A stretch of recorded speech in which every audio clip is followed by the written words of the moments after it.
friends. Welcome to the Joyful House on this beautiful Sunday afternoon. Hope you're having a great day. Today, for Once Upon a Storybook, we're going to continue reading Anne of the Island. Today, we're going to be reading chapters 7, Home Again, and chapter 8, Anne's First Proposal. So if you will, sit back, relax, and let's go ahead and jump right into chapter 7, Home Again.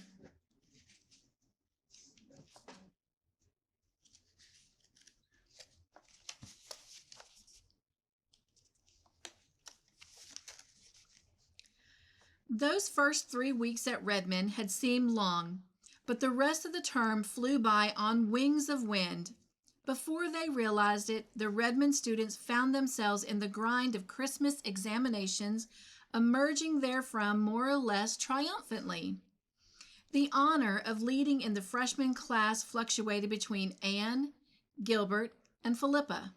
Priscilla did very well. Charlie Sloane scraped through respectably and comported himself as complacently as if he had led in everything. "I can't really believe that this time tomorrow I will be in Green Gables," said Anne on the night before departure. "But I shall be. And you, Phil, what will be in Bolingbroke with Alec and Alonzo?" "I'm longing to see them," admitted Phil, between the chocolate she was nibbling. "They really are such dear boys, you know. Oh, I'm going to have a splendid time in the holidays. There's to be no end of dances and drives and general jamborees. I shall never forgive you, Queen Anne, for not coming home with me for the holidays." "Never means 3 days with you, Phil. It was dear of you to ask me, and I'd love to go to Bolingbroke some day. But I can't go this year. I must go home. You don't know how my heart longs for it." "You won't have much of a time," said Phil scornfully. "There'll be 1 or 2 quilting parties, I suppose, and all the old gossips will talk you over to your face and behind your back. You'll die of lonesomeness, child." "In Avonlea?" said Anne, highly amused. "Now, if you'd come with me, you would have a perfectly gorgeous time. Bolingbroke would go wild over you, Queen Anne. Your hair and your style and, oh, everything. You're just so different. You'd be such a success, and I would bask in reflected glory. Not the rose, but near the rose. Do come, after all, Anne." "Your picture of social triumphs is quite fascinating, Phil, but I'll paint one to offset it. I'm going home to an old country farmhouse, once green, rather faded now, set among leafless apple orchards. There's a brook below and a December fir wood beyond, where I've heard harps swept by the fingers of rain and wind. There is a pond nearby excuse me, that will be gray and brooding now. There will be 2 oldish ladies in the house, one tall and thin, one short and fat, and there will be 2 twins, one a perfect model, the other what Miss Lynn calls a holy terror. There will be a little room upstairs over the porch where old dreams hang thick, and a big, fat, glorious feather bed which will almost seem the height of luxury after a boarding house mattress. How do you like my picture, Phil?"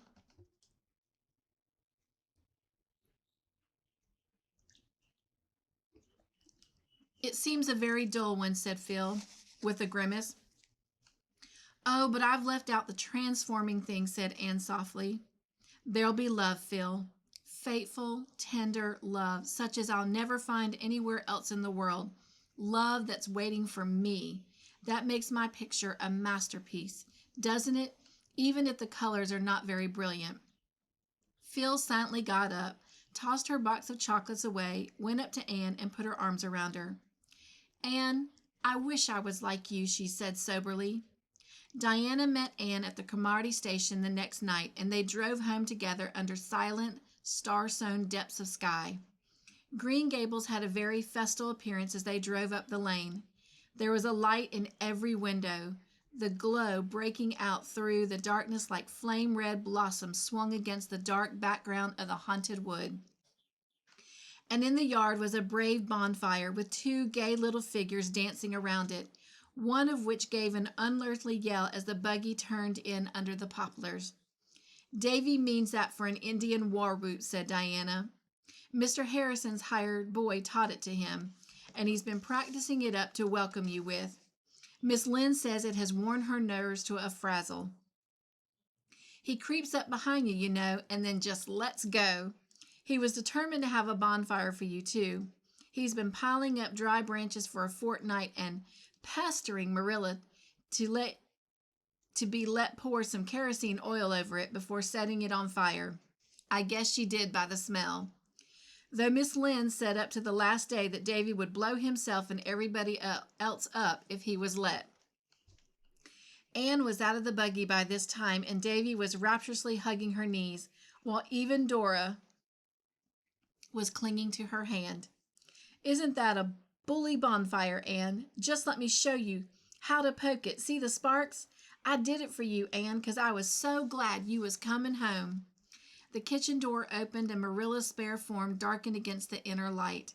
She preferred to meet Anne in the shadows, for she was horribly afraid that she was going to cry with joy. She, stern, repressed Marilla, who thought all display of deep emotion unseemly.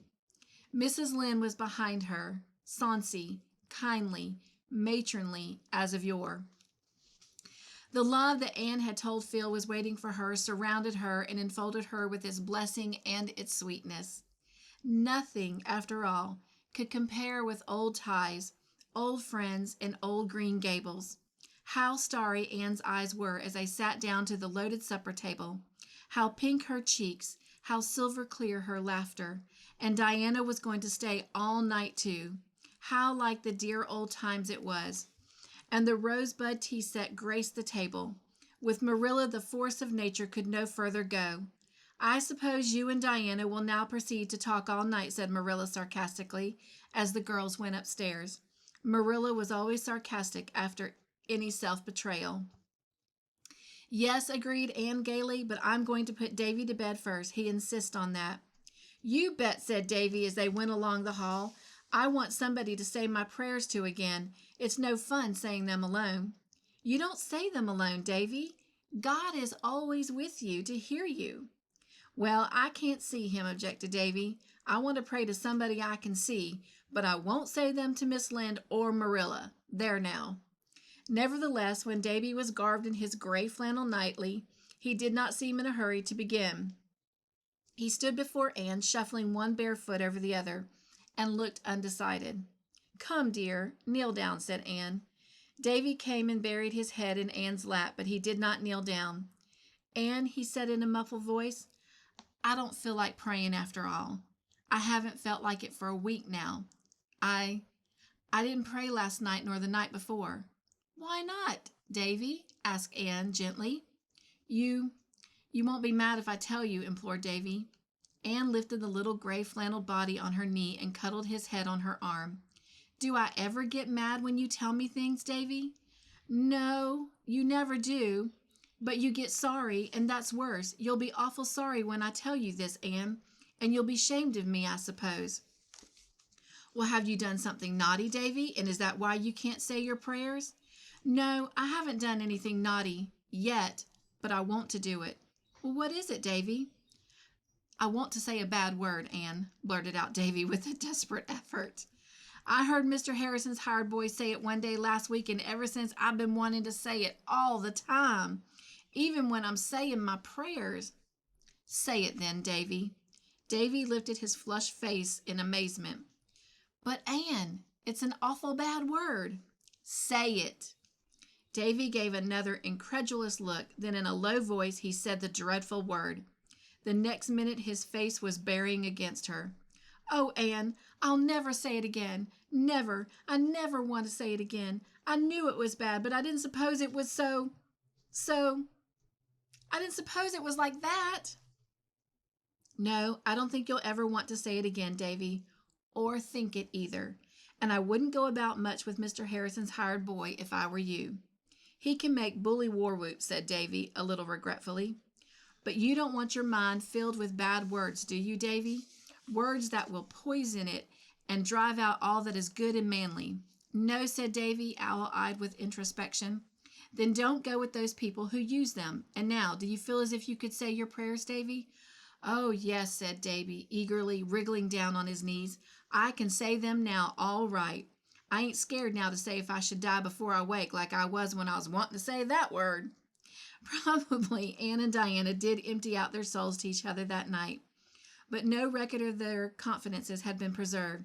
They both looked as fresh and bright-eyed at breakfast as only youth can look after unlawful hours of revelry and confession. There had been no snow up to this time, but as Diana crossed the old log bridge on her homeward way, the white flakes were beginning to flutter down over the fields and woods, russet and gray in their dreamless sleep. Soon the faraway slopes and hills were dim and wraith-like through their gauzy scarfing, as if pale autumn had flung a misty bridal veil over her hair and was waiting for her wintry bridegroom. So they had a white Christmas after all, and a very pleasant day it was. In the forenoon, letters and gifts came from Miss Lavendar and Paul.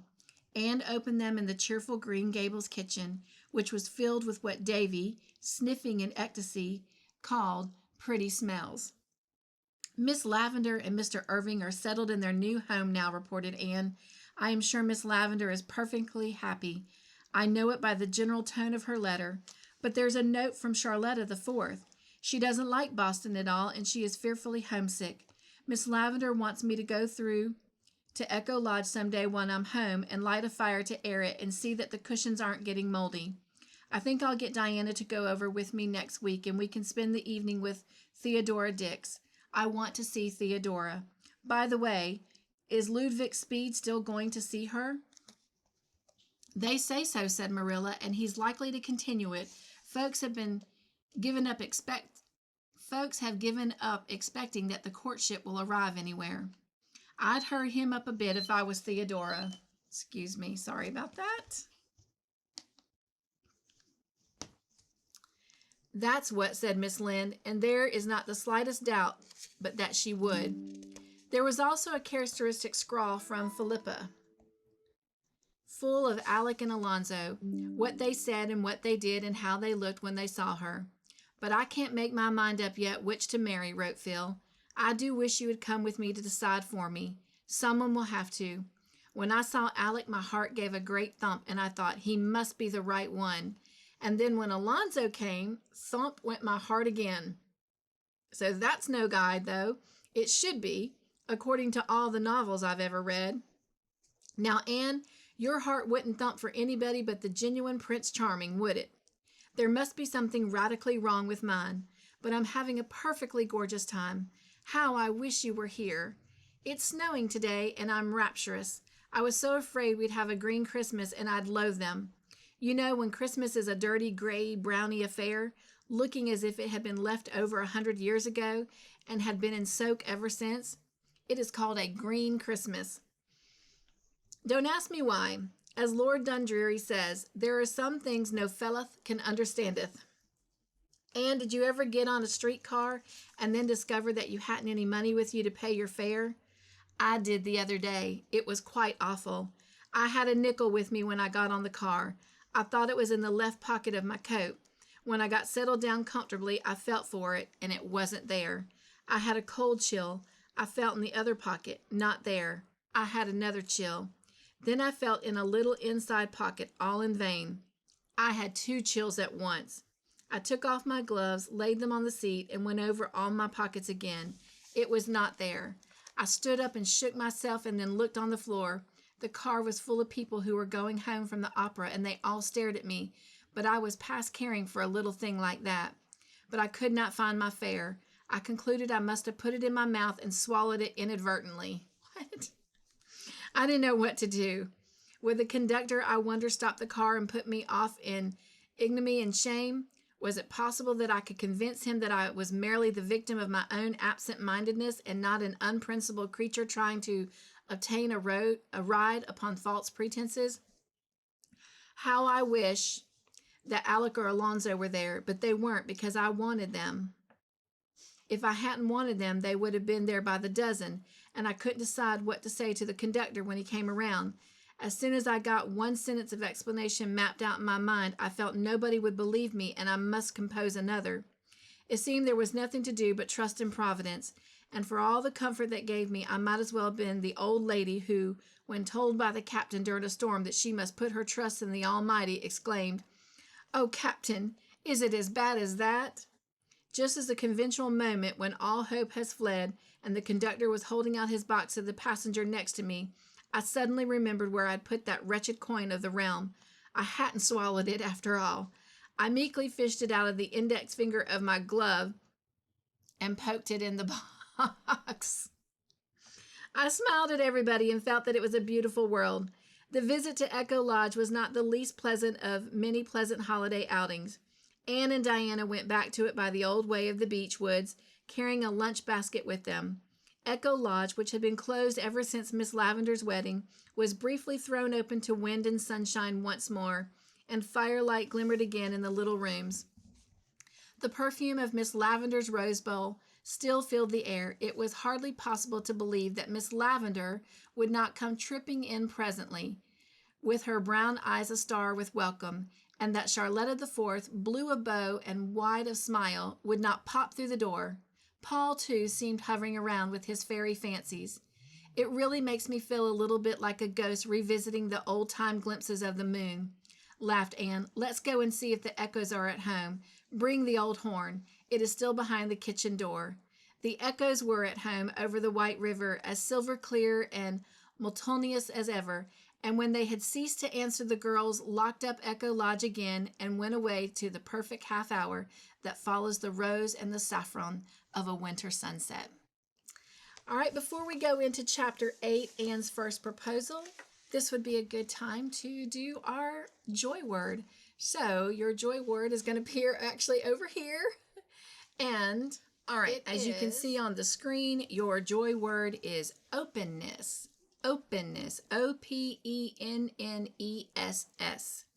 The definition of this is a willingness to accept new ideas and experiences, kind of appropriate for our storybook adventures. The intention of this word is to be receptive to growth and change by welcoming new perspectives. So the definition for openness is a willingness to accept new ideas and experiences, and the intention of this word for us here in the Joyful House is to be receptive to growth and change by welcoming new perspectives. All right, and now on to Chapter 8, Anne's first proposal. The old year did not slip away in a green twilight with a pinky yellow sunset. Instead, it went out with a wild white bluster and blow. It was one of the nights when the storm wind hurtles over the frozen meadows and black hollows and moans around the eaves like a lost creature and drives the snow sharply against the shaking panes. Just the sort of night people like to cuddle down between their blankets and count their mercies, said Anne to Jane Andrews, who had come up to spend the afternoon and stay all night. But when they were cuddled between their blankets in Anne's little porch room, it was not her mercies of which Jane was thinking. "Anne," she said very solemnly, "I want to tell you something, may I?" Anne was feeling rather sleepy after the party Ruby Gillis had given the night before. She would much rather have gone to sleep than listen to Jane's confidences, which she was sure were going to bore her. She had no prophetic inkling of what was coming. Probably Jane was engaged too. Rumor averred that Ruby Gillis was engaged to the Spencervale schoolteacher, and about whom all the girls were said to be quite wild. "I'll soon be the only fancy-free maiden of our old quartet," thought Anne drowsily. Aloud she said, "Of course." "Anne," said Jane, still more solemnly, "what do you think of my brother Billy?" Anne gasped over this unexpected question and floundered helplessly in her thoughts. Goodness, what did she think of Billy Andrews? She'd never thought anything about him. Round face, stupid, perpetually smiling, good-natured Billy Andrews. Did anybody ever think about Billy Andrews? I don't understand, Jane, she stammered. What do you mean exactly? Do you like Billy? Asked Jane bluntly. Why, yes, I like him, of course, gasped Anne, wondering if she were telling the literal truth. Certainly she did not dislike Billy, but could the indifferent tolerance with which she regarded him when he happened to be in her range of vision be considered positive enough for liking? What was Jane trying to elucidate? Would you like him for a husband? Asked Jane calmly. A husband? Anne had been sitting up in bed the better to wrestle with the problem of her exact opinion of Billy Andrews. Now she fell flatly back on her pillows, the very breath gone out of her. Whose husband? Yours, of course, answered Jane. Billy wants to marry you. He's always been crazy about you. And now Father has given him the upper farm in his own name, and there's nothing to prevent him from getting married. But he's so shy he couldn't ask you for himself if you'd have him, so he has got me to do it. I'd rather not have, but he gave me no peace till I said I would if I got a good chance. Well, what do you think about it, Anne? Was it a dream? Was it one of those nightmare things in which you find yourself engaged or married to someone you hate or don't know, without the slightest idea how it ever came about? No, she, Anne Shirley, was lying there wide awake in her own bed, and Jane Andrews was beside her, calmly proposing for her brother Billy. Anne did not know whether she wanted to writhe or laugh, but she could do neither, for Jane's feelings must not be hurt. I couldn't marry Billy, you know, Jane, she managed to gasp. Why, such an idea never occurred to me. Never. I don't suppose it did, agreed Jane. Billy has always been far too shy to think of courting. But you might think it over, Anne. Billy is a good fellow. I must say that, if he is my brother, he has no bad habits and he's a great worker, and you can depend on him. A bird in the hand is worth two in the bush. He told me to tell you he'd be quite willing to wait till you got through college, if you insisted, although he'd rather get married this spring before the planting begins. He's always been very good to you, I'm sure. And you know, Anne, I'd love to have you for a sister. I can't marry Billy, said Anne decidedly. She had recovered her wits and was even feeling a little angry. It was all so ridiculous. There is no use thinking of it, Jane. I don't care anything for him in that way, and you must tell him so. Well, I didn't suppose you would, said Jane with a resigned sigh, feeling that she had done her best. I told Billy I didn't believe it was a bit of use to ask you, but he insisted. Well, you've made your decision, Anne, and I hope you won't regret it. Jane spoke rather coldly. She had been perfectly sure that the enamored Billy had no chance at all of inducing Anne to marry him. Nevertheless, she felt a little resentment that Anne Shirley, who was after all merely an adopted orphan without kith or kin, should refuse her brother, one of the Avonlea Andrews. Well, pride sometimes goes before a fall, Jane reflected ominously. Anne permitted herself to smile in the darkness over the idea that she might ever regret not marrying Billy Andrews. I hope Billy won't feel very badly over it, she said nicely. Jane made a movement as if she were tossing her head on her pillow. Oh, he won't break his heart. Billy has too much good sense for that. He likes Nettie Blewett pretty well, too, and Mother would rather he married her than anyone. She's such a good manager and savior. I think when Billy is once sure you won't have him, he'll take Nettie. Please don't mention this to anyone, will you, Anne? Certainly not, said Anne, who had no desire whatsoever to publish abroad the fact that Billy Andrews wanted to marry her, preferring her, when all was said and done, to Nettie Blewett. Nettie Blewett! And now I suppose we better go to sleep, suggested Jane. To sleep went Jane, easily and speedily, but though very unlike Macbeth in most respects, she had certainly contrived to murder sleep for Anne. That proposed to damsel lay on a wakeful pillow until the wee sma's, but her meditations were far from being romantic. It was not, however, until the next morning that she had an opportunity to indulge in a good laugh over the whole affair. When Jane had gone home, still with a hint of frost in voice and manner because Anne had declined so ungratefully and decidedly the honor of an alliance with the house of Andrews, Anne retreated to the porch room, shut the door, and had her laugh out at last. If I could only share this joke with someone, she thought, but I can't. Diana is the only one I'd want to tell, and even if I hadn't sworn secrecy to Jane, I can't tell Diana things now. She tells everything to Fred. I know she does. Well, I've had my first proposal. I suppose it would come someday, but I certainly never thought it would be Proxy. It's awfully funny, and yet there's a sting in it too somehow. Anne knew quite well wherein the sting consisted, though she did not put it into words. She had had her secret dreams of the first time someone should ask her the great question, and it had in those dreams always been very romantic and beautiful. And the someone was to be very handsome and dark-eyed and distinguished-looking and eloquent, whether he were Prince Charming to be enraptured with yes, or one to whom a regretful, beautifully worded but hopeless refusal must be given.